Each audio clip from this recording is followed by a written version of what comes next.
মিলাদুন্নবী মাহফিলে এক হুজুর হাদিস থেকে প্রমাণ দেন মিলাদুন্নবী আছে, আর বাকি সব বেদাত। আবার সিরাতুন্নবী মাহফিলে আরেক হুজুর এসে প্রমাণ দেন তারটা সঠিক, বাকি সব বেদাত। এখানে কোন পথ সঠিক, আমি কোনটা মানবো? আমি জেনারেল লাইনে শিক্ষিত ভাই। আমি এই সম্পর্কে বলি, আপনার প্রশ্ন শুনে মনে হয় আপনি ভাজা মাছটাও উল্টে খাইতে পারেন না।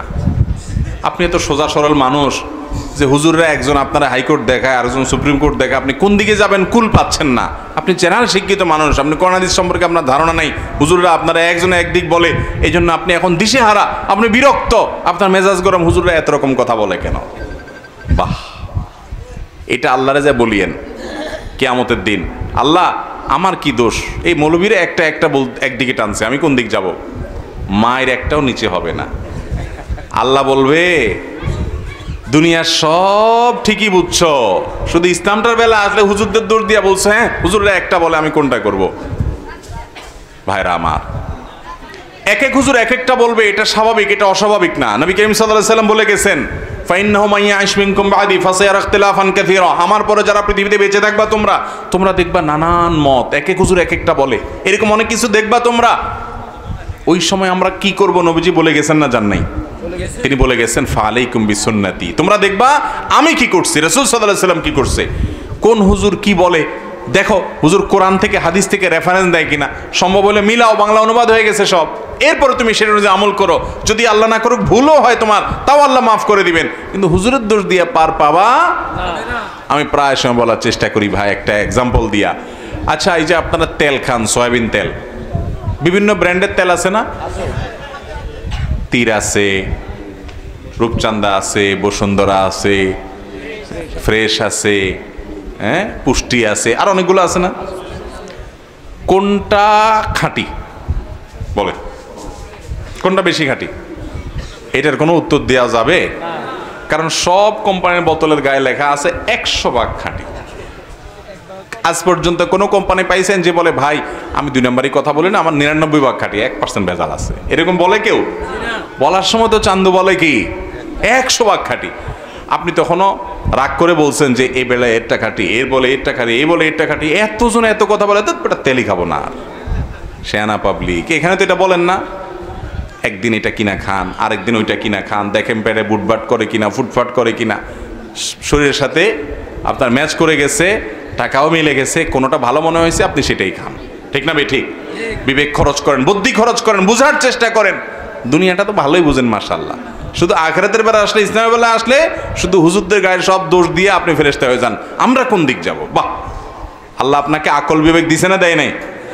7 সমুদ্র 13 নদী পার হইয়া নামটাও লিখতে পারে না, 1 2 3ও চিনে না, এই লোক সৌদি আরব চলে গেছে, আছে না নাই? পয়সার জন্য তো অনেক কিছু করতে পারেন। ইসলাম বোঝার জন্য কয় হুজুরের কাছে গেছেন, কয়টা কিতাব খুলছেন, কয়টা কোরআন খুলছেন, হুজুরের কাছ থেকে দলিল খুঁজছেন, ভালো করে 10 হুজুরের কথা শুনে কোনটা সঠিক মনে হয়, কোনটা নবীজির সাথে মিলে, কোরআনের সাথে মিলে, এটা একটু যাচাই করার চেষ্টা করি, একটু চেক করার চেষ্টা করি, ক্রস চেক করার চেষ্টা করি, কয় জায়গায় গেছেন। আল্লাহর কাছে কোনো জবাবদি করা যাবে? 50 টাকার একটা লাউ, এটা কেনার জন্য টিপতে টিপতে টিপতে লাউর এমন 12টা বাজান বাজাইছেন যে লাউ বেচারা বেচতে বসছে, সে বলে ভাই কিনলে কিনেন, না কিনলে নাই, খবরদার নখ দিবেন না। ঠিক না বেঠিক?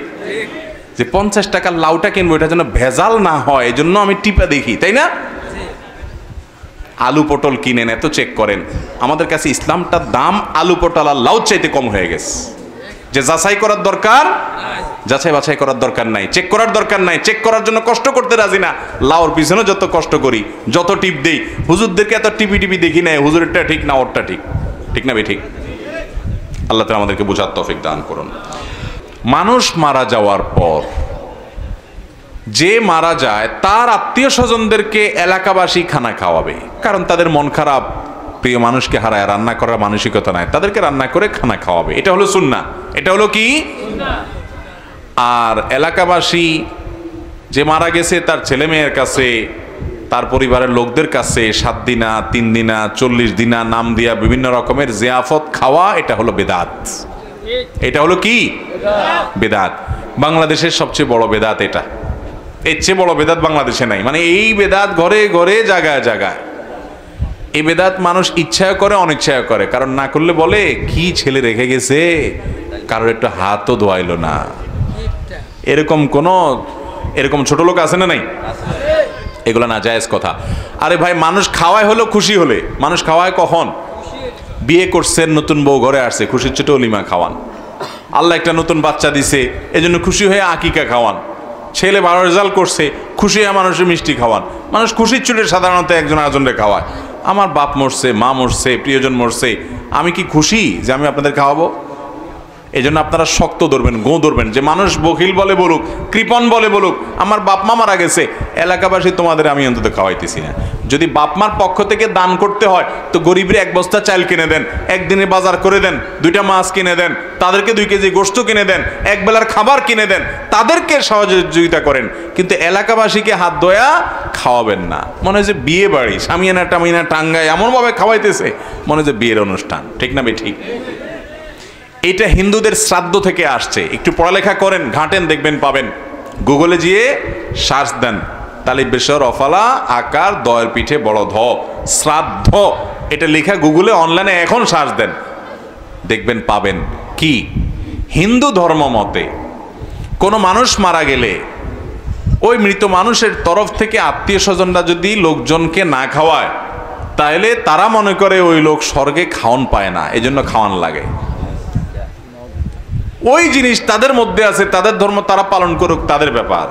কিন্তু আমরা মুসলমানরা তাদেরটার অনুকরণ করতে পারি না, এটা মূর্খতা। নবী করিম সাল্লাল্লাহু আলাইহি সাল্লাম মারা যাওয়ার পরে সাহাবারা কত কষ্ট পাইছেন বলেন। ওনারা মদিনাতে কয়টা গরু, কয়টা ওঁট জবাই করে মানুষ খাওয়াইছেন, খবর বাইর করে। তারা জাল হাদিস বাইর করেন তো পান কিনা? পাবেন না। ওমর রাদিয়াল্লাহু মারা গেছেন, আবু বকর মারা গেছেন, সাহাবীরা সিনিয়র মারা গেছেন, আম্মা জান আয়েশা মারা গেছেন, রিদওয়ানুল্লাহি তাআলা আজমাইন। কই সাহাবীরা কেউ জিয়াফত করছেন? দেখেন তো দেখি। এটা মুসলমানদের কালচার না, কিন্তু এটা বুঝান যায় না মানুষকে। আল্লাহ তাআলা আমাদেরকে বুঝার তৌফিক দান করুন। আপনার বাবা মারা গেছে, তাদের তরফ থেকে একটা মসজিদ বানায় দেন, মসজিদে একটা কিছু করে দেন, মাদ্রাসায় একটা কিছু করে দেন, একটা গাছ লাগাই দেন, একটা গরিবের একটা রিক্সা কিনে দেন, একটা কালভার্ট বানায় দেন, একটা সদকা জারিয়ামূলক কোনো কাজ করে দেন, এটার সব তিনি পেতে থাকবেন। এই অযথা 3 দিন 40 দিন দিন ঠিক করে, ক্ষণ ঠিক করে মানুষ ডেকে জিয়াফত খাওয়াবেন, শ্রাদ্ধ অনুষ্ঠান অনুসরণ করে, এতে সব হবে না, বরং কি হবে? গুনাহ হবে। আপনাদের এলাকায় এটা হয়নি? হয় মানে ঘরে ঘরে হয়। ঠিক না ভাই? ঠিক। কিপটা বলে বলুক, কিন্তু আমি অযথা টাকা নষ্ট করব।